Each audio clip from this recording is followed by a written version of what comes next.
We started this NGO in the year 2004 with the main objective of promoting art and culture and spreading it among the people, trying to enhance the inclusiveness and tolerances among people for each other's culture. And in 2016, we started this program of the digital learning of performing arts.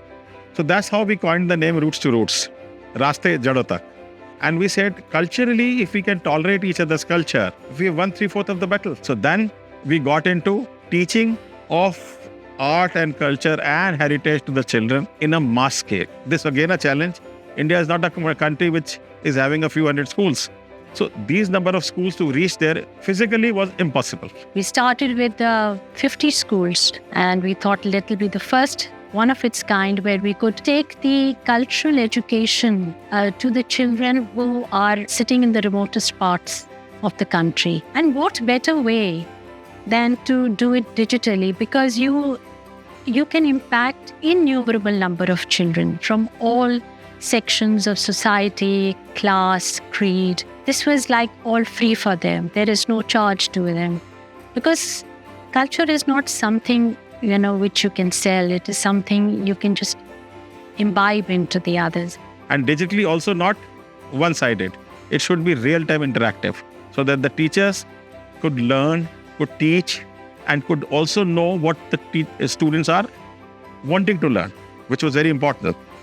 So we said, let's first create a board of advisors from different disciplines, requested them to make curriculum for us. At the same time, another team of us was working on the technology part of it.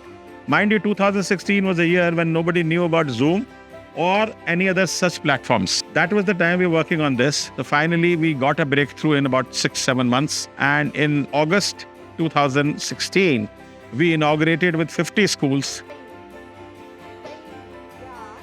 Today, we have more than 24,000 schools which we are impacting across every state, every district, and the blocks of India, impacting children very positively through the feedback which we are getting, because the academics, which are the main criteria of every school, I think it is very important to be able to build in this holistic well-being by giving them this cultural education, what we are doing.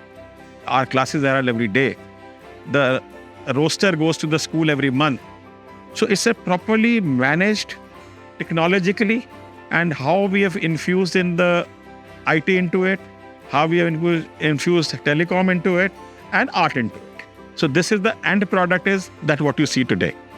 Purpose was this, to enhance the tolerances of the children in the school and keep their mind out of stress.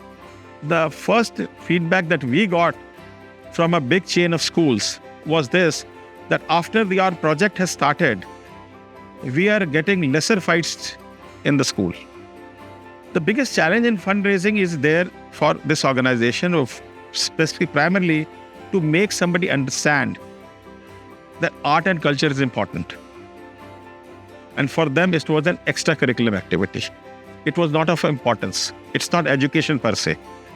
And more so after the pandemic, most of the funds were drawn towards healthcare. So all put together, this was a difficult area for us to raise funds from, especially for CSR and from funders. Individual donors did come forward.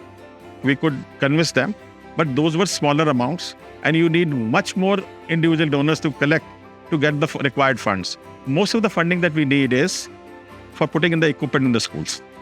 So we have had some companies and some individuals coming forward and donating us those equipment. We are able to sustain, but yes, our growth, our reach, our replication can be much faster if we are getting adequate funds, which right now are not adequate, I would say. But then we do not want to cut on our quality or our deliverables. Therefore, we are going slow on introducing more schools. Art transcends border. Today, we are teaching Indian art and culture to more than 58 countries. So I'm sure that with the times to come, funders and CSR providers will see this as an important link for the education in the country. Because this is one area which increases the tolerance, which teaches you community living, which teaches you oneness. This helps the society itself.